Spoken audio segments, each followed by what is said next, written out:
Good morning. నేను గోంగూర పచ్చడి చేస్తున్నాను ఫ్రెండ్స్. ఫస్ట్ అయితే ఎండు మిరపకాయలు ఆయిల్లో ఫ్రై చేసుకోవాలి. తర్వాత ఇందులో కొంచెం నువ్వులు, కొంచెం జీలకర్ర, కొంచెం ధనియాలు వేసి వేపుకోవాలి ఫ్రెండ్స్. ఇవి కూడా వేపుకొని తీసుకోవాలి. వేపిన దాంట్లోనే కొంచెం ఆయిల్ వేసుకొని గోంగూర వేసుకోవాలి ఫ్రెండ్స్.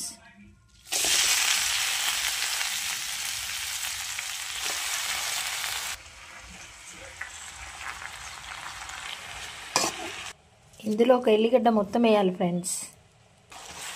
ఇవి మిక్సీలో వేసుకోవాలి ఫ్రెండ్స్. తర్వాత ఎల్లిపాయలు వేసుకోవాలి. తగినంత గల్లుప్పు వేసుకోవాలి ఫ్రెండ్స్. పచ్చివాసన పోయే వరకు ఫ్రై చేసుకోవాలి ఫ్రెండ్స్. గ్రైండ్ చేసుకోవాలి ఫ్రెండ్స్. మిక్స్ చేసుకోవాలి ఫ్రెండ్స్. గోంగూర పచ్చడి రెడీ ఫ్రెండ్స్. వీక్ వరకు ఉంటుంది. సబ్స్క్రైబ్.